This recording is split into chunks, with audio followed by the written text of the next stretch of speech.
Shalom, shalom. Azo pesa bino mbote na kombo na Yesu Christ. Tika ete kolo Yesu Christ pambola bino. Moi c'est pasteur Michael, pasteur de la CAC VH Grand Katanga, précisément à Lubumbashi. Toza na kati ya service tozolobela la délivrance dans les mariages. Tolobaki que mariage est une institution divine et eza volonté ya Nzambe, c'est-à-dire libala Nzambe ne mutalingi ezala. C'est pour dire que libala euti pa mutu mususu te ya mokili, euti pe pa Satana te, mais euti pa Nzambe. Et ça même surpris le diable.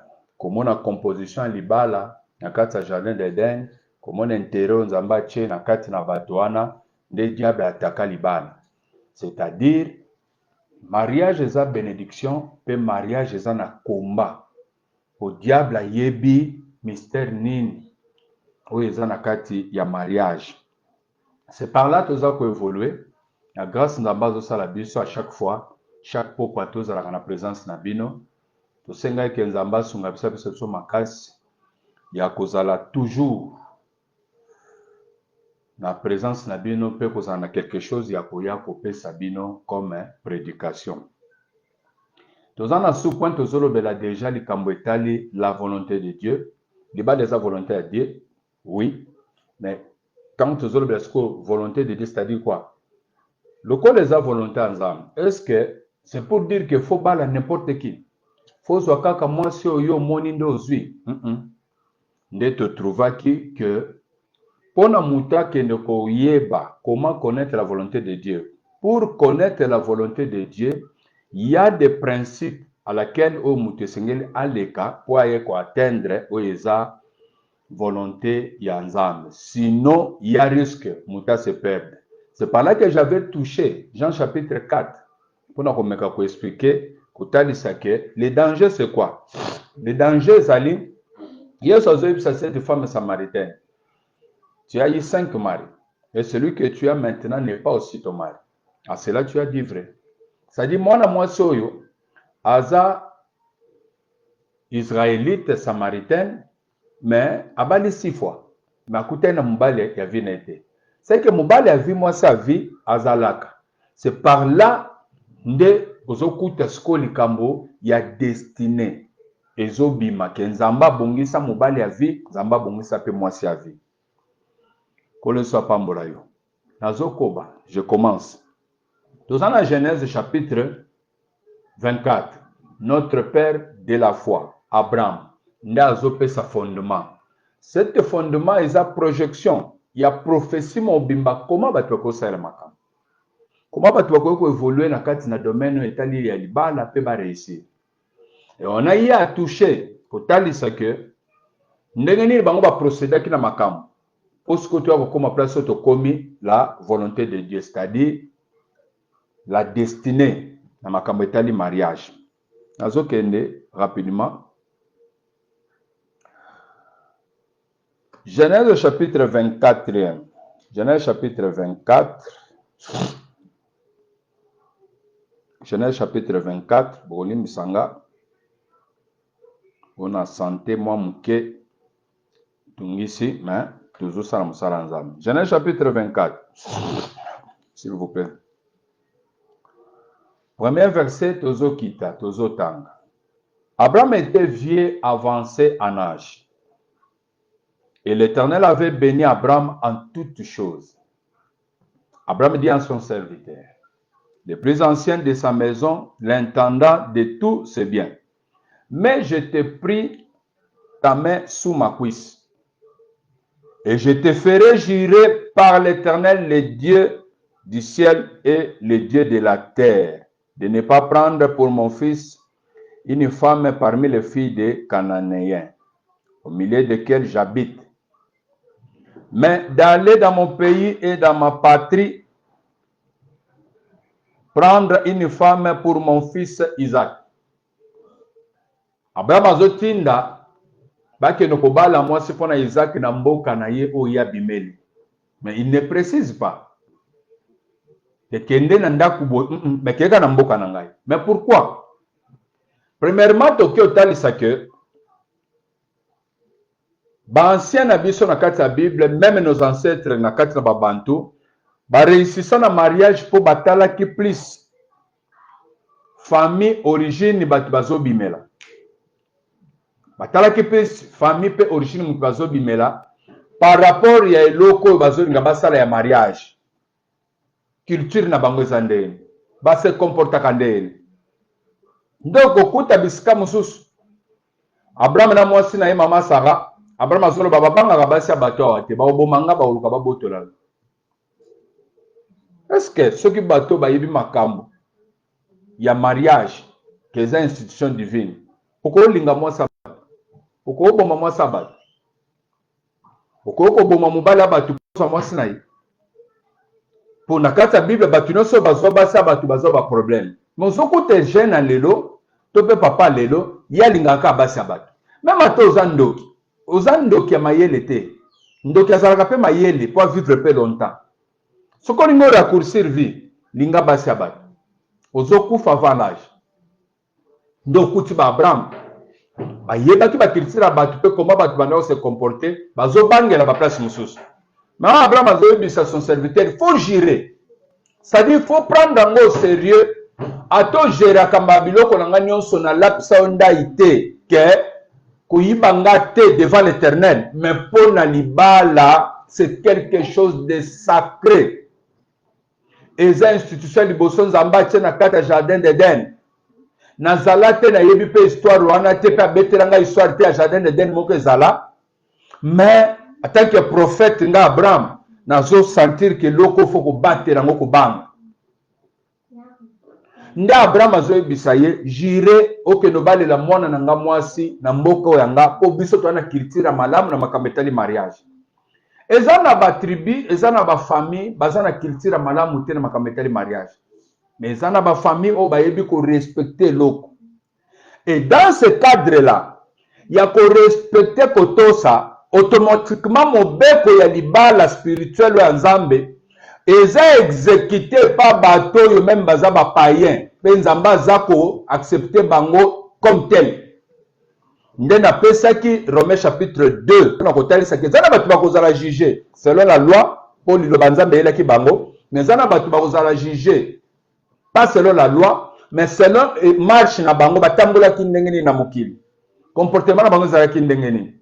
Zana batu musuto kokuta na bango devant le Seigneur na lo la baza na vie éternelle okamwe etamboli na ye atambola kindengeni. Abraham azo bisai jire po ezeloko moko sacré ezeloko ko sakana na ngote ezeloko mutu soka koti c'est pour sa vie soit obongi soit tu peux obebi libela nde masolo ezo continuer yena Eliezer. Le serviteur lui répondit, peut-être la femme ne voudra-t-elle pas me suivre dans ce pays-ci. Devrais-je mener ton fils dans le pays d'où tu es sorti? Abraham lui dit, garde-toi d'y mener mon fils. L'Éternel est Dieu du ciel. Abraham a banni ko invoquer Nzambe. Kwa kote na makambo libala ya mwana na ye. Nani alinga bala sans pour autant invoquer Nzambe? Nani azolinga s'engager sans pour autant kotsa Nzambe liboso? Awa bamoni mwasi te. Awa pe bamoni mobali te. Nalo babongo. Yo mutozola nango kozala mwana mwasi. Omoni pe mobali te. Mais est-ce que koko banda pe ko invoquer Nzambe te na makamba mariage? Chitenge, oko banda ko invoquer Nzambe te na etenyo na makamba te mariage. Ko banda yo saka pe Nzambe. Ke Nzambe na za musali na yo na ko na piège te. Ministère beba te. Kolo sapambola na ko bato na kati. Abraham azoko Nzambe na makambo etali mariage. Metanga sene makambo ne muso akokende na ba Egypte asala boye akoti Nzambe te. Mais na likambo etali série ya mariage azoko Nzambe. Na makambo libala bakotsa Nzambe parce que c'est la vie ou la mort. Satan abundisa libala ya liboso na jardin d'Eden. Soko akoti Nzambe te c'est difficile pour réussir. Nazokoba. L'Éternel, le Dieu du ciel, qui m'a fait sortir de la maison de mon père et de ma patrie, qui m'a parlé et qui m'a juré en disant, je donnerai ce pays à ta postérité, lui-même enverra son ange devant toi et c'est de là que tu prendras une femme pour mon fils. Après, je na tango bazanango ke nzamba bana utiliser ba ange. Que nzamba ko utiliser ange na ye pour kutana na yo ponga mona kutana na ba ange nzamba. Nzamba solola aya ndeti mutu asolola pe na ngai. Na kutana na ye na pesa dim, na kutana na ye bazaki misaki bazoke no kotumba Sodome na Gomorrhe. Et Abraham a répondre ce qu'on attend wana po bango bazaki na Saint-Esprit na moment. Azoro ba nzamba ko tinda ange na ye pas à la liboso. Po nzamba bana ko servir na bango na ba service à ba ange. Et aujourd'hui nous avons le Saint-Esprit à nous qui agit. Le Saint-Esprit va s'exécuter en tant que Dieu lui-même, en tant que Jésus-Christ na katsabo na biso. Ko le soit pas molal. Que le Dieu du ciel va envoyer son ange. Et ange a orienté yo, c'est-à-dire Saint-Esprit aujourd'hui. Ndako ki ko orienté yo pour réussir. Ndako ko zala libosa makambo etali mariage libala pour réussir. On me dit pourquoi ba misusu ba échouer. On me dit pourquoi ba tumusu ba réussir té. Pour yeba ki te ke libala. Eza marque déposé en zam. Oko ko réussir yo mon côté le banzamba diriger. Ce que nzamba diriger c'est difficile pour réussir. Pour composition il y a marque déposé pour yeba ngo c'est difficile. Nzambe ka mutako talisa yo ke tala marque déposé na yo yeyo. Nakoba to nakata. Nazokoba. Si la femme ne veut pas te suivre, tu seras dégagé de ce serment que je t'ai fait faire. Seulement tu n'y mèneras pas mon fils. Le serviteur mit sa main sous la cuisse d'Abraham, son seigneur, et lui jura d'observer ces choses. Il jura. Est-ce que Zana Motumoko, Azana Katina Église Azola Nanga ce soir, Akoko Sambela Lelo, pour dire que Seigneur, Nazana Posa, Nasala Makambalibala, Ndenge yo Sengela, Ndenge yo Lingelaka. Parce que Bible Zotalisa, ce qui biso bato Sambela to Sali Makambulibanda, na yo toza déjà na malédiction. Est-ce que Mutumuka Koko Sala prière pour le baquet? Seigneur, moi je veux observer, car ta parole dit, Ésaïe 30, verset 1. Malheur dit l'Éternel aux enfants rebelles, qui prennent des résolutions sans moi, sans Dieu, qui font des alliances sans ma volonté, sans la volonté de Dieu, pour ajouter péché sur péché. C'est-à-dire, quand on fait des alliances sans volonté de Dieu, vous commettez le péché sur péché. Or, le salaire du péché, c'est l'enfer. Quand on parle de la mort, c'est-à-dire, il n'y a pas la vie éternelle pour vous. Est-ce que Moutoumouka peut jurer à observer? Parce que Eliezer, quoi qu'Abraham a zalaté, mais il a juré. Il a observé qu'Asala Makamundenge Sengeli. Qui est Abraham? Abraham se représente comme Dieu le Père. Eliezer comme le Saint-Esprit que Dieu a envoyé en mission. Et aujourd'hui, nous avons le Saint-Esprit qui agit en nous, nous comme fils de Dieu, pour suivre la voie de Dieu. C'est-à-dire le Saint-Esprit nous oriente, car la parole de Dieu dit, ce qui mutakotosa, Saint-Esprit takochola, Saint-Esprit azana pardon te na siècle ou na siècle à venir, c'est qu'il n'y a pas de salut pour vous. Il n'y a pas de salut pour vous. Qu'on le soit pas moral. Eliezer azola patos, que je vais obéir et agir. Pas ça la moka bon. Nde Eliezer akei. Bible sur le Basconi. Le serviteur prit 10 chameaux parmi les chameaux de son seigneur et il partit ayant à sa disposition tous les biens de son seigneur pour le mariage. Et il se leva et alla en Mésopotamie à la ville de Nakor. Il fit reposer les chameaux sur leurs genoux hors de la ville. Lobi na bandai déjà ko expliquer pe batimusu ba komela kingai. Il fit reposer les chameaux hors de la ville. Mais pourquoi hors de la ville? Libanda mboka eza bisika oyo batu batiki bisengo, batiki bilengi nyonso kuna na kati, batiki ba distance, batiki ba loyenge nyonso. Bakomi hors de la ville. Hors la ville eza pas sa ofanda, mais hors de la ville. Donc baza mise à part. Bakomi exempté na vie courante o batu bazo vivre libanda nzambe. Quoique baza na kati ya monde. Il reposa ses chameaux hors de la ville.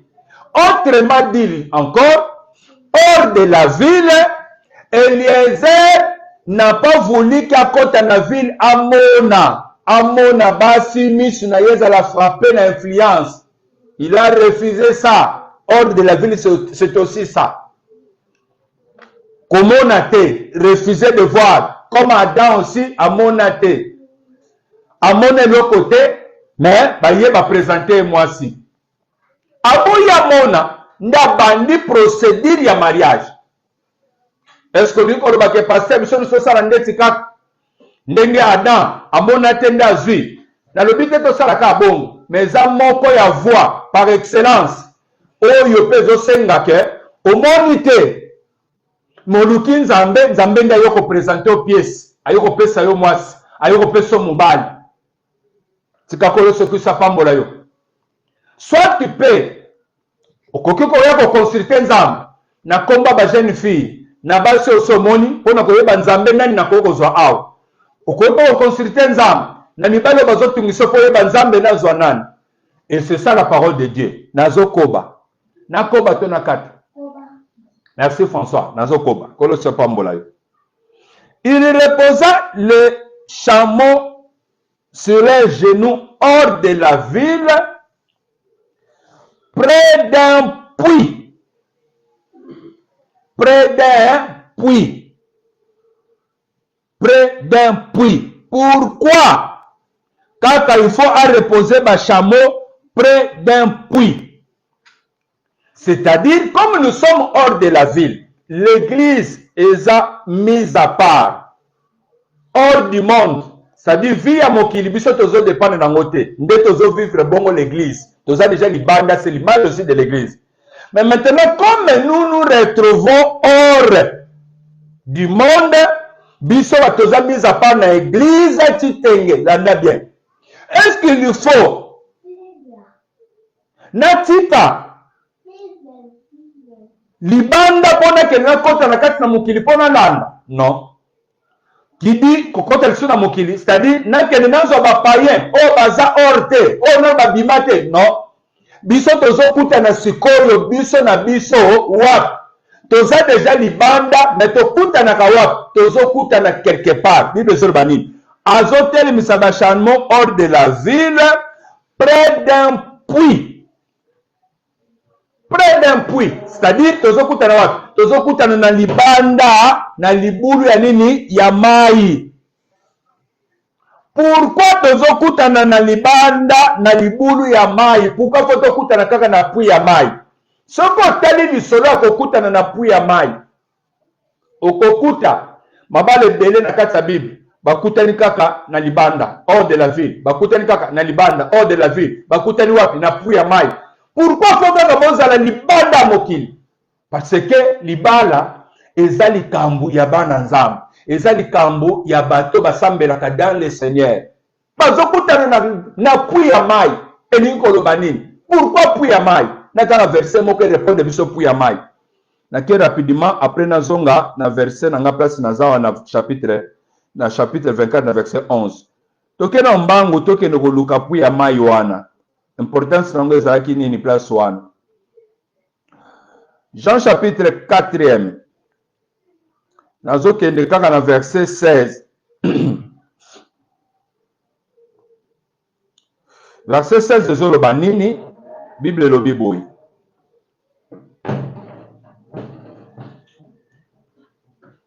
Na bandi ata na 15-16, la femme lui dit, Seigneur, donne-moi cette eau afin que je n'aie plus soif et que je ne vienne plus puiser ici. Ici où na puya mai. Na yotoka lisute na puya mai. Va, lui dit Jésus, appelle ton mari et viens ici. Où ça? Dans ce lieu de rendez-vous na puya mai. So zongi Matthieu 14 au mona ke Yesu a se retrouvé na puya mai.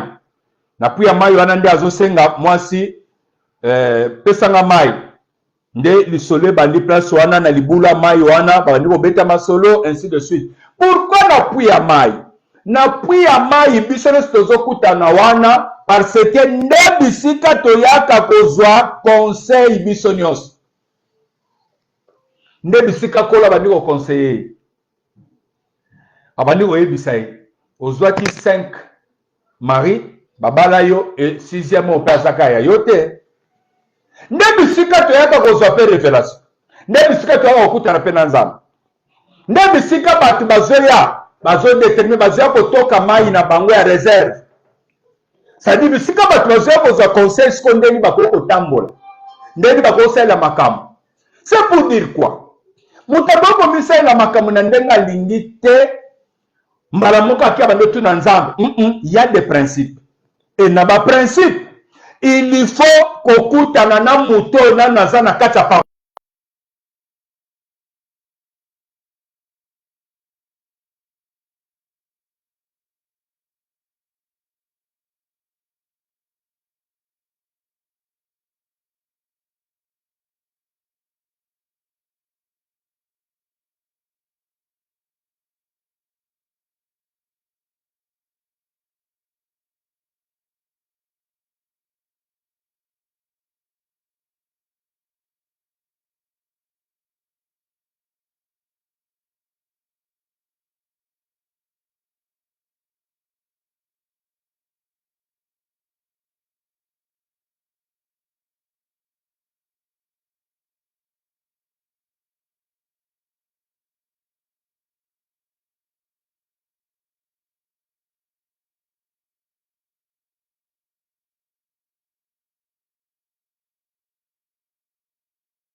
Nkolo Yesu Kristo apambola yo. Veuillez nous excuser pour na coupure yo boyebi kaka nde mboka na biso ezalaka, et puis tozwaki mwa complication moko na direct na biso nde ekataki, mais tokomi quand même suite pour moto nyonso comprendre place ekataki na place oyo tozokangisa yango.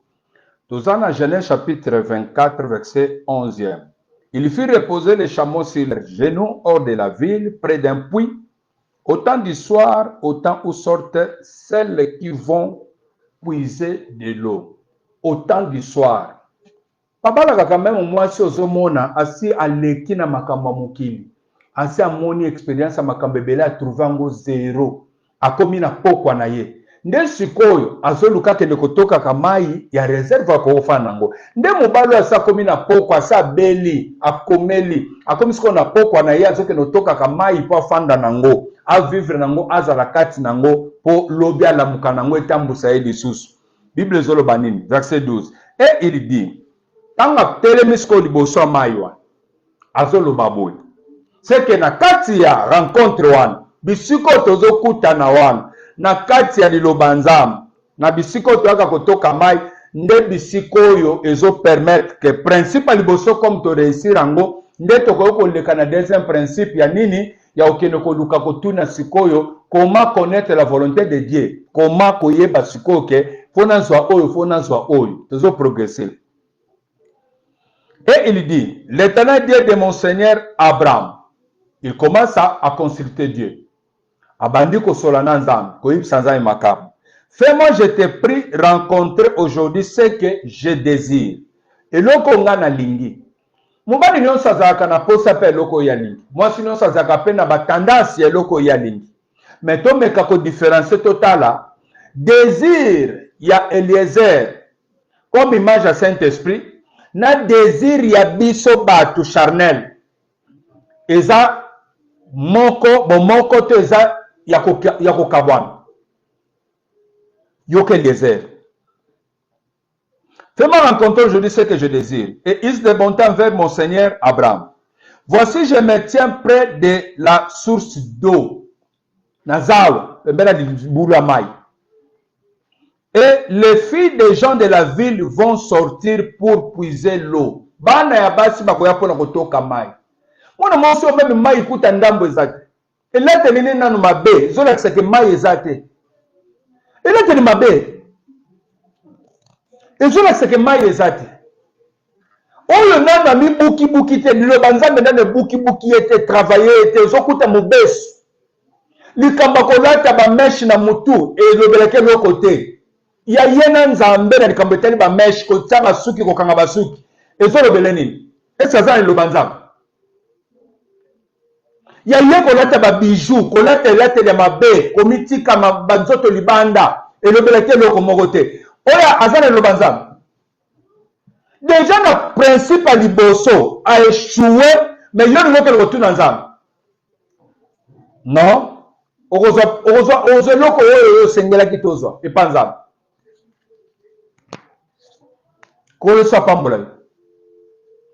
filles des gens de la ville vont venir pour puiser de l'eau. Quand même, moi, il faut sentir que oh, ya sana mai. Ngamu na ina tante mo bajal na no balinga bajo to ko sala ngoti. So ki te na ko kuta nsuba rendez-vous na yote jusqu'à ce que aussi ma pas la. Vous sentez quand même que ah c'est du sérieux. Est-ce bazato bazali. Oh ya sana no jamais ser na no babali ete, mais ya sa yebi makamalibana. Asa yebi makamalibana. Et puis asa à l'aise, ce qui va rendez-vous asa à l'aise. Ce qu'on va jeune nzoto asa à l'aise. Au fond, c'est dans mon lit, à l'aise. Non.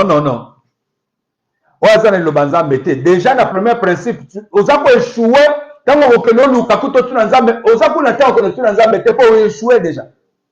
Donc, kuti, si aïe à la rapana yo, à comment na fongola, si à comme penazemi, mango, bon, nous avons ma kamalibala, boyeka, comme l'exception maquillage, na kati église, papa, tobala, nous avons besoin de bomba à 3 mois.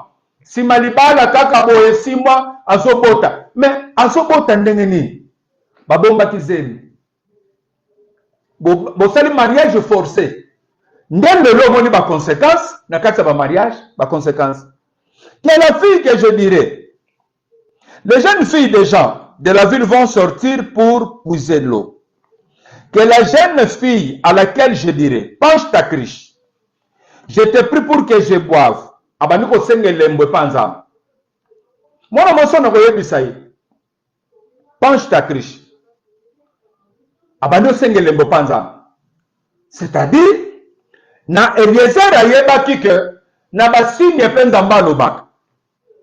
Mais moi, je me trouvé déjà, quand on a dit français, à quoi passer bilamba, peut manquer respect, pas zongi, c'est le langage, mon yobo lobby. Où il faut que na libala. Déjà, signe, ça peut se répondre. Comportement peut se répondre. Nzamba koko loba na basine, nzamba koko loba comme songe, nzamba koko loba comme prophétie, nzamba za na ba façon bela loba. Toko koma place one. Mais là nanga na le place naza, na yebi pourquoi nazo sala mwa ba manœuvre parce que ya echo mazali oyo faut lancer makambo pour batuna sur makota. Ngape nazo sala mwa cadence ya kokima kima mwa pembeni.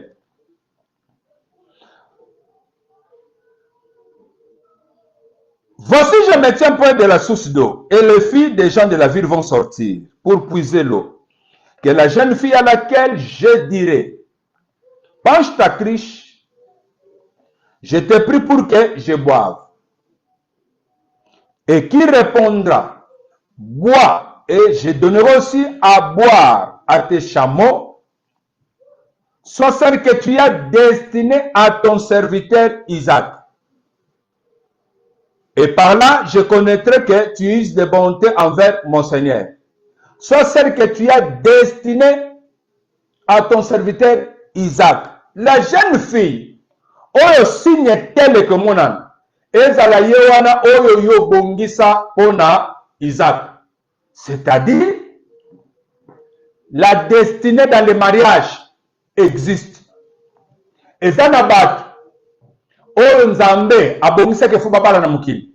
Baza pe destiné ko bala mibali ya vina bango pe basa vina bango. Ça existe.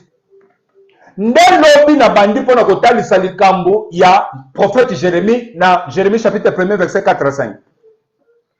Nzamba zoroba. Avant na tchao na libuma mama, je te connaissais. C'est-à-dire mutu nyonso avant kota na libuma mama, nzamba yeba kabiso.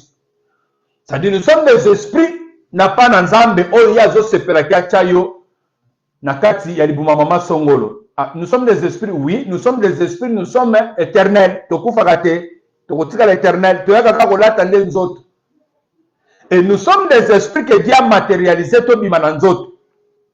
Na image na ye.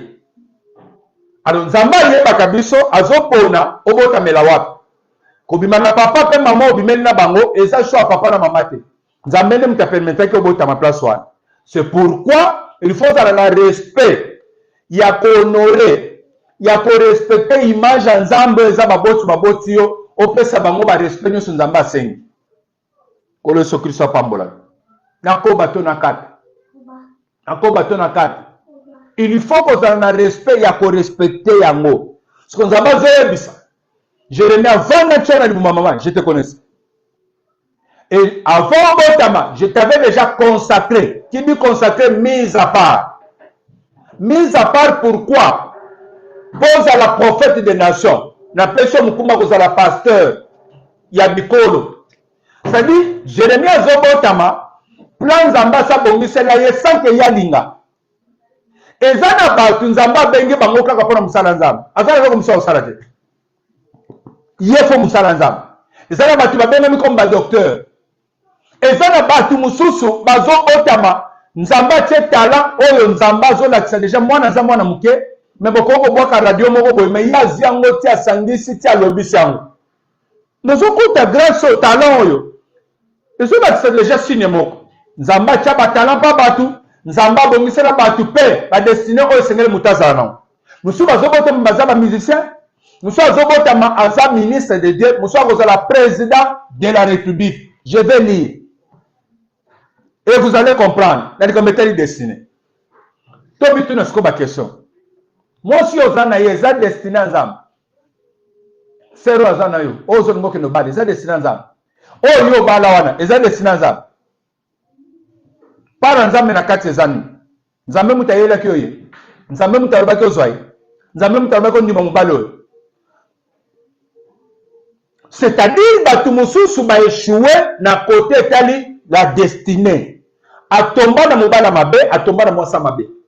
Mususu pa linga kota na libala mabe, alinga kota na mwasa mabe. Comme la destinée existe, mutu nyonso aza obligé à luka volonté nzambe. Pourquoi? Parce que la destinée existe. Oh, cette destinée-là, c'est ça la volonté ya nzambe. Kolo so pambola. Kolo so kusa pambola. Alors, dans la destinée de Dieu, dans la volonté de Dieu, c'est ça la destinée. Dans la volonté de Dieu, j'ai des mots quatre. Dans la destinée, ce que Dieu a prévu pour nous, il y a la destinée de Dieu, il y a la volonté de Dieu parfaite et il y a la volonté de Dieu permissive. C'est-à-dire, dans ce qui est destiné, dans la destinée, il y a la volonté de Dieu parfaite et il y a la volonté de Dieu permissive. Si vous rentrez dans la Bible, vous allez comprendre. Nepes mateya fandi, nepes ko mateya ezozwa penza fondement nango yebas ko koteya. Po fandi sa sko église, mutu no sabanga loba attention soki na komi les na kati ba principe païen te. Atato kutana na kati na nkolo. Il faut le banzam ezra kati nae. Il faut to yeba pendenge ni na kotuna nzambe pona yeba nani fo nazwa. Muta à répondre na ba principe c'est quoi comme une étape que comment faut na yeba pena nazwa nani nani akozala destiné nanga mutu nyonso akobanga akoluka saelango ndenge sengeli pote lolela te. Dans la destinée il y a la volonté de Dieu parfaite et la volonté de Dieu permissive. Exemple, la volonté de Dieu parfaite, c'est-à-dire quoi? La volonté de Dieu parfaite, ça se traduit par rapport à la parole de Dieu. Ce que Dieu a dit dans sa parole. 1. Mutu a lingamo paganote. 2. Dans le Seigneur.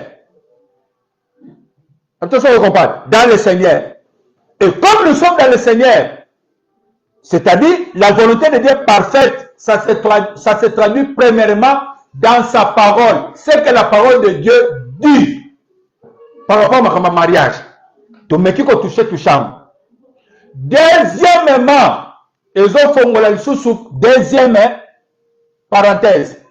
Ni après la parole de Dieu dans la volonté parfaite de Dieu, après la parole de Dieu, nous avons l'orientation ou les directives. L'orientation ou les directives que Dieu peut parler. Zambé pas lobby na libala na yo. Tobi tu na skoi. Oya yo. Selon le banzam okoi. Na kosi. Selon directive o Zambé akoko pesa na nzela Saint-Esprit que zwa oyo to zwa oyo te o échoué. Ce qu'il faut te dire. Faut ça, Yanan. Maintenant, vous allez comprendre que la volonté parfaite de Dieu existe. Et la volonté permissive existe. La volonté parfaite de Dieu existe. Regardez très bien. Je vais lire. Voici, je me tiens près de la source d'eau. Et les filles des gens de la ville vont sortir pour puiser l'eau. Que la jeune fille à laquelle je dirai, penche ta cruche, je t'ai pris pour que je boive. Et qui répondra, bois, et je donnerai aussi à boire à tes chameaux, soit celle que tu as destinée à ton serviteur. C'est-à-dire, désir. Il y a Eliezer comme image à Saint-Esprit. Et ça que moi, ça, c'est la mounène, azala mouké, azala kitop. Pour Eliezer, Isaac, il y a mon azala, on n'a pas la beauté à moi aussi. Isaac, il y a mon azala, pas la mounène, et tu peux mouké. Mais désir ya Eliezer ezoke de aspect spirituel que eute loko eza nzamba bongisa. Mais aujourd'hui ce n'est pas le cas. Biso eza na mon aza kitoko aza boy. Est-ce que c'est ça ce que Dieu veut? Car la parole de Dieu dit la beauté est vaine. Est-ce que c'est ça ce que Dieu veut? Ndeba musu balanda kitoko. Ndeba musu balanda ka pe mbongo. Mbongo mobale sili akoma luka pe mbali mususu. Musu balanda ka pe kitoko. Mwasa koli akoli kitoko bando sili akoma luka basi musu kitoko. Mais c'est pas ça ce que Dieu veut. Et les autres fois, ils ont démontré, ils ont fait sa prophétie. Ce que je désire, ils allaient l'okoyo c'est là Isaac. Autrement dit, c'est que la volonté parfaite pour Isaac, c'est quoi? C'est Rebecca. Regardez. Soit celle que tu as destiné à ton serviteur Isaac, par là, je comprenais que tu uses de bonté envers mon Seigneur Abraham. Il n'avait pas encore fini de parler que sortit sa cruche sur l'épaule, Rebecca née de Bethuel, fils de Milka, femme de Nacor, frère d'Abraham. C'était une jeune fille, très belle de figure. Elle était vierge et aucun homme ne l'avait connue. Elle descendit à la source, remplit sa cruche et remonta.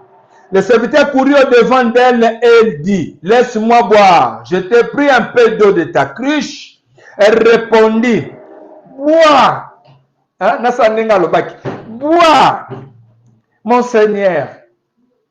Et elle s'empressa d'abaisser sa cruche sur sa main et de lui donner à boire. Quand elle eut achevé de lui donner à boire, elle dit encore, je puiserai aussi pour tes chameaux jusqu'à ce qu'il ait assez bu. Ozo c'est pourquoi Nazareth wana na ko bato na kati. Oh, nazosa nenge de bika do sala. Je donnerai aussi à tes chameaux jusqu'à ce qu'il ait bu, assez bu. C'est ça. Et elle s'empressa de vider sa cruche dans le bevoir et courit encore au puits pour puiser et elle puisa pour tous les chameaux. L'homme la regardait avec étonnement et sans rien dire pour voir si l'Éternel faisait réussir son voyage ou non. Quand les chameaux eurent fini de boire, l'homme avait tenu ma question, papa son ake musika, okokuta pense moko sur langage moko makase lobami. Papa, je m'excuse.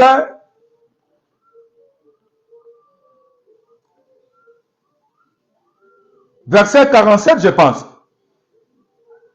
Je l'ai interrogé et je dis, de qui es-tu fille? Elle a répondu, je suis fille de Bethuel, fils de Nacor et de Milka. J'ai mis l'anneau à son nez et le bracelet à ses mains. Puis je me suis incliné et prosterné devant l'Éternel et je bénis l'Éternel, le Dieu de mon Seigneur Abraham, qui m'a conduit fidèlement afin que je prise la fille du frère de mon Seigneur pour son fils. Maintenant, si vous voulez user de bienveillance et de fidélité envers mon Seigneur, déclarez-les-moi, sinon déclarez-les-moi et je me tournerai à droite ou à gauche. Ce que vous dites,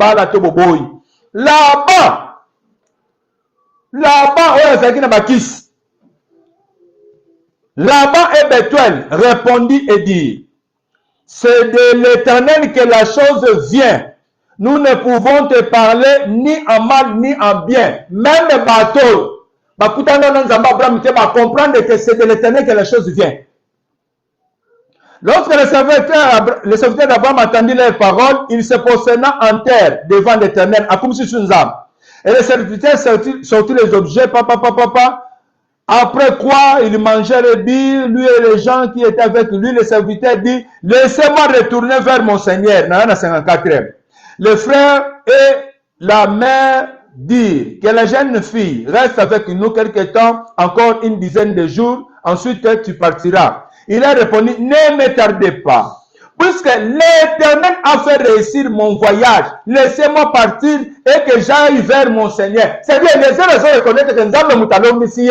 Et puis, bandeko, il y a Rebecca, on va comprendre que, et l'oko outé panzam, est-ce que l'oko ya yo balu? Limbisata mso mwana lumabe, c'est-à-dire libala yo yo. Est-ce que libalo ya yo, et outé panzam? Est-ce que mobalo a outé panzam? Moi, ça outé panzam. Moi, ça destiné à Zalak, mobile destiné à Zalak. nazo évoluer na bino. Comme la destinée est la volonté parfaite de Dieu, il y a la volonté parfaite de Dieu et la volonté permissive de Dieu. Attention, là, très bien. Il faut nous comprendre que, comme il y a la destinée, dans la destinée, mutakoki koluka nzambe ndenge Eliezer aluki nzambe, pe nzambe ya répondre yeba kotise na destinée. Et tout ça, là, très bien. Dans la destinée, mutu ndenge biso tozo sambela na nobalité. Okoluka nzambe po akotise pe na destinée. Pe nzambe des fois nzamba va se présenter par mutu pour akotise na kati ya destinée. Un, à se présenter na vie à Joseph, à diriger Joseph na ma prison comme c'est la destinée. Deux, nzamba ko se révéler pas na yo pour na destinée na yo. Trois, nzamba ko se révéler kaka na ba o basambela kate, nzamba ba ke na ko se révéler même pas ba paye pour ko sa paye na kati ya destinée.